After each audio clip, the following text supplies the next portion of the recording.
മമ്മൂക്ക എന്ന് പറയുന്ന അത്രയും നമ്മളെ വെച്ച് നോക്കുമ്പോൾ അദ്ദേഹം എവറസ്റ്റ് കൊടുമുടി അത്രയും വലിഞ്ഞു നിൽക്കുന്ന ഒരു മനുഷ്യനാണ്. അപ്പൊ അങ്ങനെയൊക്കെ എത്താൻ സാധിച്ചത് നമുക്ക് കടങ്കാവിന്റെ എനിക്ക് തോന്നുന്നു ഒരു വേറെ റിയാലിറ്റി ഉണ്ട്. ഇപ്പം നമ്മൾ എവിടെ നിന്ന് വരുന്നു എന്നുള്ളത് പ്രസക്തിയുള്ള കാര്യമല്ല.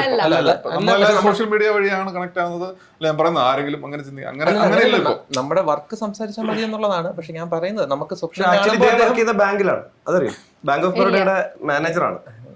അദ്ദേഹമാണ് ഫ്രീ ആയിട്ട് ലോണൊക്കെ കൊടുക്കും. ഞാൻ കോണ്ടാക്ട് ചെയ്യാം. അയ്യോ വെറുതെ പോലും കമ്മീഷൻ അങ്ങനെ ഉണ്ടല്ലേ, എന്നാ വേണ്ട, എനിക്കിപ്പോ ലോണിന്റെ ആവശ്യമില്ല. പുറത്തു വരല്ലേ, അപ്പൊ നിർത്താൻ നോക്കുന്നത്. ലോൺ അല്ല, ലോണല്ല, എന്തായിരുന്നു നമ്മള് പറഞ്ഞോണ്ടിരുന്നത്? അല്ല, അദ്ദേഹം ഒരു കൺട്രി ഫെലോ എന്ന് പറയുന്നത് വേറൊരു കൺട്രി. നിങ്ങൾ അതാ പറഞ്ഞത്, ഇതൊന്നും പ്രതീക്ഷിച്ച് സിനിമ വരരുത്. സിനിമയിൽ ഇവരൊക്കെ സീരിയസ് ആണ്, ഒരു ഇന്റൻസ് സംഭവമാണ് നമ്മൾ പ്രതീക്ഷിക്കുന്നത്. അപ്പൊ ഇവര് ചില്ലാണെങ്കിലും സിനിമ ചില്ലല്ല, ഭയങ്കര ഒരു ഇതാണ്.